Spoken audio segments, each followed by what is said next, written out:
नमस्कार मित्रों, स्वागत है आपका एक बार फिर आपके अपने YouTube चैनल अथर्व एकेडमी में। दोस्तों, ये हमारी दिल्ली पुलिस कांस्टेबल के लिए बेसिक कंप्यूटर की प्रैक्टिस सेट की पहली क्लास है, जिसमें हम देखेंगे कंप्यूटर के कुछ काफ़ी महत्वपूर्ण प्रश्नों को। तो वीडियो को पूरा जरूर देखिएगा। पहला प्रश्न है, वह हार्डवेयर डिवाइस कौन सी है जिसे आमतौर पर कंप्यूटर का ब्रेन कहा जाता है? तो दोस्तों, आप सभी जानते हैं CPU को आमतौर पर कंप्यूटर का ब्रेन कहा जाता है। तो ऑप्शन नंबर सी इसका सही जवाब होगा, CPU। अगला प्रश्न है, निम्नलिखित में से क्या कंप्यूटर को टेलीफोन लाइनों का प्रयोग करके डाटा अंतरित करने की अनुमति देता है? तो याद रखिएगा, इसका सही जवाब होता है मॉडेम। मॉडेम डिवाइस कंप्यूटर को टेलीफोन लाइनों का प्रयोग करके डाटा अंतरित करने की अनुमति देता है। अगला प्रश्न है, पहला संक्रियात्मक इलेक्ट्रॉनिक अंकीय कंप्यूटर कौन सा था? तो दोस्तों याद रखिएगा, इसका सही जवाब होता है ENIAC। ऑप्शन नंबर ए इसका सही जवाब होगा। अगला प्रश्न है, निम्नलिखित में से www का सही रूप क्या होता है? यानी कि www का फुल फॉर्म पूछा गया है। तो आप सभी जानते होंगे वर्ल्ड वाइड वेब होता है www का फुल फॉर्म। तो ऑप्शन नंबर डी इसका सही जवाब होगा, वर्ल्ड वाइड वेब। दोस्तों, यह सभी प्रश्न मैंने अलग अलग एग्जाम के क्वेश्चन पेपर से लिए हैं, तो हो सकता है कोई एक प्रश्न आपको रिपीट देखने को मिल जाए। वैसे तो मैंने कोशिश करी है कि जो प्रश्न रिपीट हुए हैं उनको मैंने एक ही बार लिया है, लेकिन बाई चांस अगर कोई रह गया हो तो माफी चाहता हूं। अगला प्रश्न है, सीपीयू का अर्थ क्या है? तो दोस्तों आप सभी जानते हैं सीपीयू का अर्थ होता है सेंट्रल प्रोसेसिंग यूनिट। तो ऑप्शन नंबर ए इसका सही जवाब होगा, सेंट्रल प्रोसेसिंग यूनिट। अगला प्रश्न है, निम्नलिखित उत्पादों में से कौन सा उत्पाद पेंटियम ब्रांड के नाम से बेचा जाता है? तो दोस्तों आप सभी जानते हैं पेंटियम ब्रांड होता है माइक्रो प्रोसेसर का। तो ऑप्शन नंबर डी इसका सही जवाब होगा। अगला प्रश्न है, www के आविष्कारक तथा संस्थापक कौन थे? तो याद रखिएगा, वर्ल्ड वाइड वेब का आविष्कार किया था टिम बर्नर्स ली ने। तो ऑप्शन नंबर ए इसका सही जवाब होगा, टिम बर्नर्स ली। अगला प्रश्न है, निम्नलिखित में से कौन सी सूचना प्रौद्योगिकी शब्दावली नहीं है? तो दोस्तों ऑप्शन दिया है साइबर स्पेस, जो कि होती है, अपलोड भी होती है, लेकिन प्रकाश भंडारण सूचना प्रौद्योगिकी शब्दावली नहीं है, और मॉडेम भी होती है। तो प्रकाश भंडारण इसका सही जवाब होगा। अगला प्रश्न है, पहले इलेक्ट्रॉनिक अंकीय कंप्यूटर में क्या था? तो पूछा गया है पहले इलेक्ट्रॉनिक अंकीय कंप्यूटर में क्या उपयोग किया जाता था। तो ऑप्शन नंबर 20 का सही जवाब होगा, पहले इलेक्ट्रॉनिक अंकीय कंप्यूटर में बल्ब इस्तेमाल किए जाते थे। आपको एग्जाम में बल्ब की जगह वैक्यूम ट्यूब भी देखने को मिल सकता है, तो याद रखिएगा दोनों चीजें एक ही होती हैं, बल्ब भी और वैक्यूम ट्यूब भी। अगला प्रश्न है, अनुपम क्या है? तो याद रखिएगा, अनुपम एक सुपर कंप्यूटर का नाम है जो कि भाभा परमाणु अनुसंधान केंद्र द्वारा इस्तेमाल किया जाता है। तो ऑप्शन नंबर 20 का सही जवाब होगा, अनुपम एक सुपर कंप्यूटर है। अगला प्रश्न है, भारत में विकसित परम सुपर कंप्यूटर का विकास किस संस्था ने किया था? तो याद रखिएगा, परम भारत का पहला सुपर कंप्यूटर है जिसका विकास सीडेक पुणे द्वारा किया गया था। तो ऑप्शन नंबर ए इसका सही जवाब होगा। अगला प्रश्न है, कंप्यूटर डाटा की सबसे छोटी इकाई क्या है? तो दोस्तों आप सभी जानते हैं कंप्यूटर डाटा की सबसे छोटी इकाई होती है बिट, और 8 बिट मिलाकर 1 बाइट बनता है।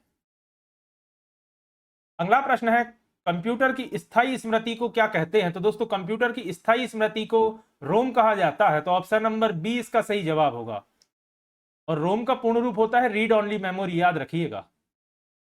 अगला प्रश्न है, पहले कंप्यूटर भाषा की विकसित की गई थी, यानी प्रश्न पूछा गया पहली कंप्यूटर भाषा कौन सी विकसित की गई थी? तो याद रखिएगा, फॉर्ट्रॉन इसका सही जवाब होता है।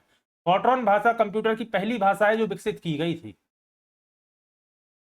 अगला प्रश्न है, कंप्यूटर में प्रयुक्त आईसी चिप किसकी बनी होती है? तो याद रखिएगा, आईसी चिप बनी होती है सिलिकॉन की। तो ऑप्शन नंबर डी इसका सही जवाब होगा, सिलिकॉन।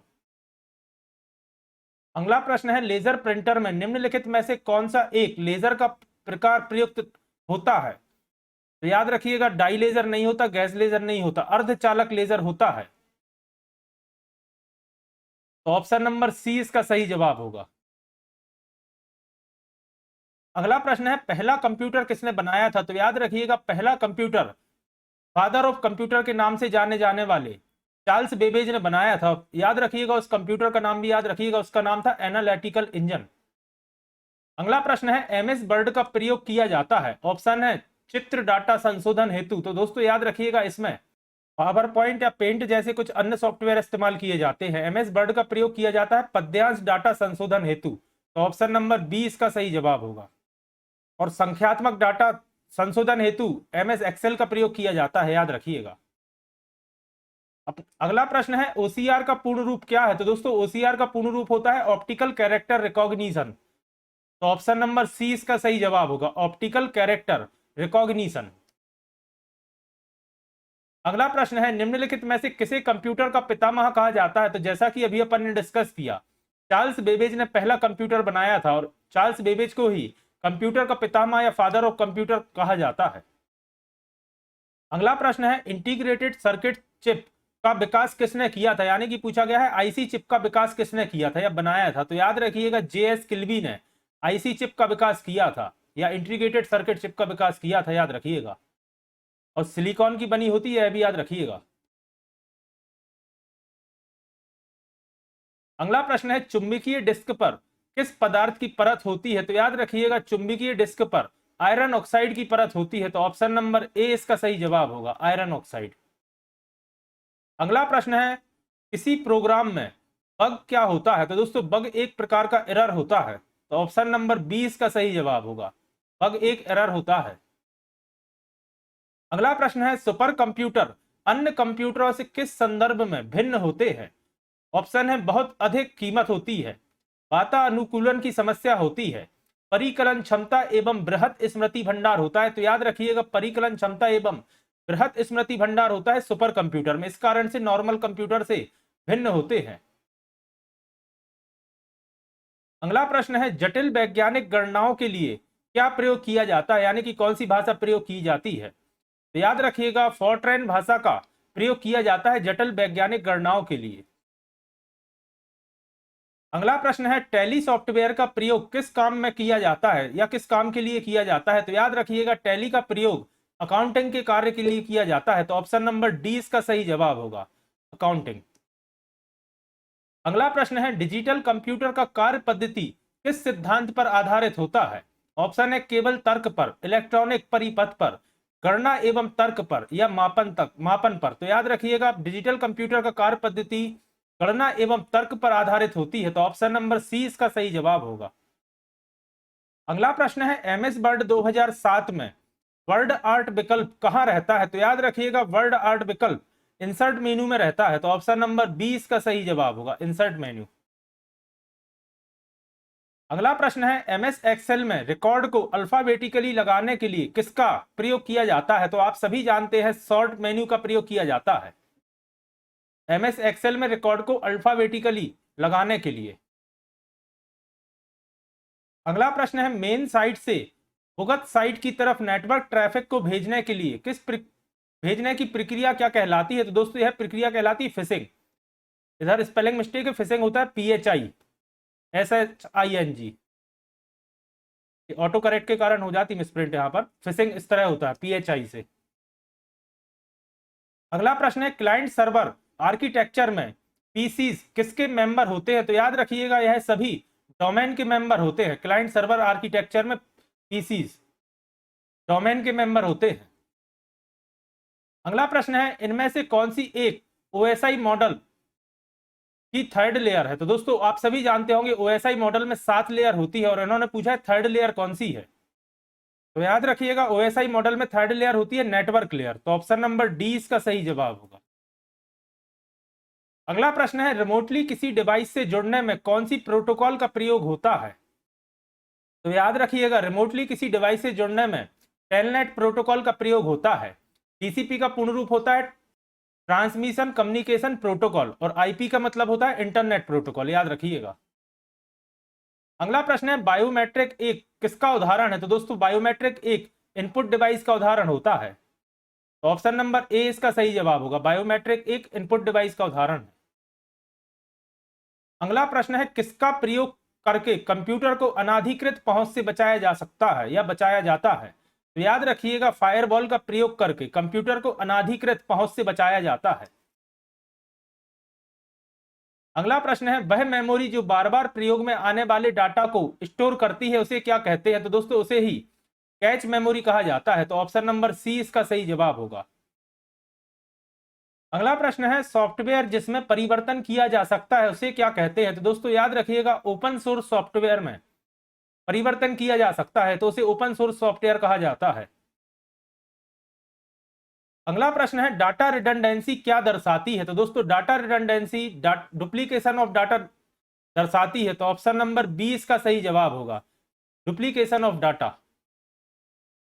अगला प्रश्न है किस कुंजी का प्रयोग एमएस पावर पॉइंट में स्लाइड देखने के लिए किया जाता है? तो याद रखिएगा स्लाइड देखने के लिए पावर पॉइंट में F5 का प्रयोग किया जाता है, तो ऑप्शन नंबर डी इसका सही जवाब होगा। और F2 का प्रयोग किया जाता है मूव नेक्स्ट के लिए, याद रखिएगा।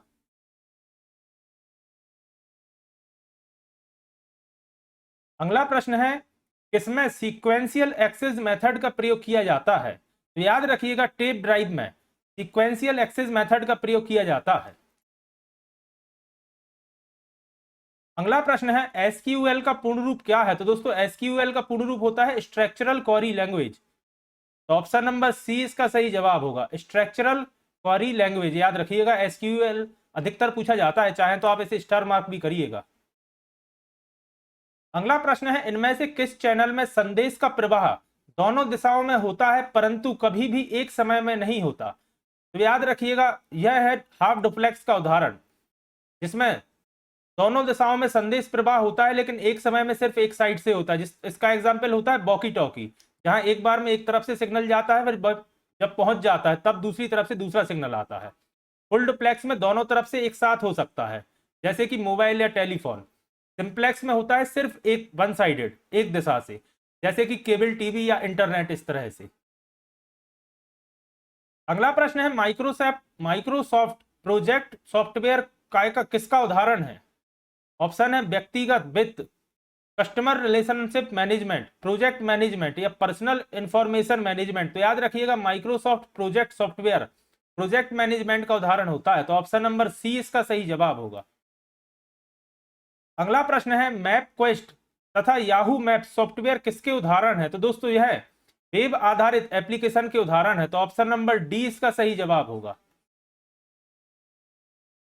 अगला प्रश्न है एक किसका इंस्टॉलेशन हमें यह क्षमता देता है कि हम जिसे चाहें उस फीचर को इंस्टॉल कर सकें? तो दोस्तों यह कहलाता है कस्टम इंस्टॉलेशन हमें यह क्षमता देता है कि हम चाहें जिस फीचर को सिर्फ उसे इंस्टॉल किया जा सकता है कस्टम में। अगला प्रश्न है फाइल एक्सटेंशन का इस्तेमाल करते हैं ताकि हम फाइल टाइप को पहचानने में, फाइल के नाम में, फाइलों को पहचानने में, फाइल का नाम हो ना सके इसलिए। तो याद रखिएगा फाइल एक्सटेंशन का प्रयोग किया जाता है फाइल के टाइप पहचानने में। जैसे आपने देखा होगा डॉट पीपीटी होता है, तो पीपीटी से आप यह पहचान सकते हैं कि यह पावर पॉइंट की फाइल है, या डॉट XLX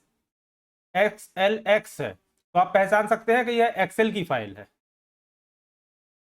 अगला प्रश्न है बिटमैप इमेज को बनाने तथा सुधारने वाले प्रोग्राम को क्या कहते हैं? तो दोस्तों इसे ही इमेज कहा जाता है। अगला प्रश्न है यूजर के मल्टीमीडिया प्रेजेंटेशन के साथ सहयोग को क्या कहा जाता है? तो दोस्तों इसे ही इंटरेक्टिविटी कहा जाता है, तो ऑप्शन नंबर बी इसका सही जवाब होगा, यूजर के मल्टीमीडिया प्रेजेंटेशन के साथ सहयोग को इंटरेक्टिविटी कहा जाता है। अगला प्रश्न है कई लोग अपने व्यक्तिगत साइट बनाते हैं जैसे कि वेबलॉग्स अथवा, तो उसे ब्लॉग्स कहा जाता है, वेबलॉग्स अथवा ब्लॉग्स बनाते हैं, इसका सही जवाब होगा ब्लॉग्स। अगला प्रश्न है टेलीविजन ब्रॉडकास्टिंग किसका उदाहरण है? तो दोस्तों टेलीविजन ब्रॉडकास्टिंग होता है सिंप्लेक्स का उदाहरण, जहां वन साइडेड नेटवर्क होता है। अगला प्रश्न है नॉलेज बेस्ड सिस्टम का अन्य नाम क्या है? तो दोस्तों नॉलेज बेस्ड सिस्टम को ही एन एक्सपर्ट सिस्टम कहा जाता है, तो ऑप्शन नंबर सी इसका सही जवाब होगा, एन एक्सपर्ट सिस्टम। याद रखिएगा नॉलेज बेस्ड सिस्टम को ही कहा जाता है। अगला प्रश्न है कंप्यूटर साइंस की जर्मस्प्रेंट है वह फील्ड जिसे आर्टिफिशियल इंटेलिजेंस कहते हैं, क्या कार्य करती है? तो दोस्तों आर्टिफिशियल इंटेलिजेंस या जिसे एआई कहा जाता है, ऑप्शन दिए हैं व्यक्ति की भावनाओं तथा विचारों को बदलता है, तो यह तो नहीं हो सकता। एक बफर की तरह कार्य करता है जो मनुष्य के निर्णय लेने की क्षमता से मुक्त होता है, क्षमता को से मुक्त करता है, व्यक्ति की बुद्धिमत्ता को बदलता है, मनुष्य की इंद्रियों, विचारधारा तथा क्रियाओं की नकल करता है। तो याद रखिएगा एआई जो होता है वह मनुष्य की इंद्रियों, विचारधारा तथा क्रियाओं की नकल करता है, तो ऑप्शन नंबर डी इसका सही जवाब होगा। अगला प्रश्न है, कई वेबसाइट पर चलती फिरती ग्राफिक्स लगी रहती हैं, वह क्या कहलाती हैं? तो आप सभी जानते होंगे उन्हें एनिमेशंस कहा जाता है। तो ऑप्शन नंबर ए इसका सही जवाब होगा। अगला प्रश्न है, सॉफ्टवेयर बग का एक रिपेयर जो कि इंटरनेट पर सामान्यतः बिना किसी मूल्य पर मिलता है, वह क्या कहलाता है? तो दोस्तों याद रखिएगा, सॉफ्टवेयर बग का वह रिपेयर जो इंटरनेट पर फ्री ऑफ कॉस्ट मिलता है उसे पैच कहा जाता है। तो ऑप्शन नंबर बी इसका सही जवाब होगा। अगला प्रश्न है, WAV, WMA एंड AIFF किस चीज के उदाहरण है? तो दोस्तों यह तीनों ऑडियो फाइल के उदाहरण है। तो ऑप्शन नंबर डी इसका सही जवाब होगा, ऑडियो फाइल फॉर्मेट के उदाहरण है। अगला प्रश्न है, MS वर्ड में फॉरवर्ड की शॉर्टकट की क्या है? तो दोस्तों फॉरवर्ड के लिए Ctrl+F का उपयोग किया जाता है MS वर्ड में, याद रखिएगा। तो ऑप्शन नंबर डी इसका सही जवाब होगा। अगला प्रश्न है, ISP का पूर्ण रूप क्या है? तो दोस्तों याद रखिएगा, ISP का पूर्ण रूप होता है इंटरनेट सर्विस प्रोवाइडर। तो ऑप्शन नंबर डी इसका सही जवाब होगा, इंटरनेट सर्विस प्रोवाइडर। अगला प्रश्न है, सी एक प्रोग्रामिंग भाषा है जो किसको बनाने के लिए बनाई गई थी? तो दोस्तों याद रखिएगा, सी प्रोग्रामिंग भाषा यूनिक्स ऑपरेटिंग सिस्टम को बनाने के लिए बनाई गई थी। अगला प्रश्न है, मैलिशियस सॉफ्टवेयर जाने जाते हैं किससे जाने जाते हैं? तो दोस्तों याद रखिएगा, मैलिशियस सॉफ्टवेयर मालवेयर जाने जाते हैं। तो ऑप्शन नंबर बी इसका सही जवाब होगा। अगला प्रश्न है, कंप्यूटर की पहली जनरेशन किस तकनीक पर आधारित थी? तो दोस्तों ऑप्शन दिया गया है वेबकॉम ट्यूब, जो कि इसका सही जवाब है। इसकी जगह आपको ऑप्शन में वॉल्व भी देखने को मिल सकता है, या वेबकॉम ट्यूब को ही कई बार वेब ट्यूब भी आपको देखने मिल सकता है। तो याद रखिएगा, तीनों चीजें एक ही होती हैं। पहली जनरेशन में वेबकॉम ट्यूब या वेब ट्यूब या वॉल्व का इस्तेमाल किया जाता था, दूसरी जनरेशन में ट्रांजिस्टर का इस्तेमाल किया जाता था, और तीसरी जनरेशन में VLSI का उपयोग किया जाता था। इसका मतलब होता है very large scale integration, VLSI का। इसके अलावा एक होता है ULSI, ultra large scale integration. इनके पूर्ण रूप भी याद रखिएगा। तो दोस्तों ये थी हमारी दिल्ली पुलिस कांस्टेबल के लिए कंप्यूटर की प्रैक्टिस सेट की पहली क्लास। आशा करता हूं आज की क्लास आपको पसंद आई होगी। अगर आज की क्लास आपको पसंद आई है तो वीडियो को लाइक करें, कमेंट करें, और अगर आपने अभी तक अथर्व एकेडमी चैनल को सब्सक्राइब नहीं किया है तो चैनल को सब्सक्राइब करें और ज्यादा से ज्यादा लोगों तक शेयर करें। जल्दी ही फिर मिलता हूं अपनी अगली क्लास के साथ। धन्यवाद दोस्तों।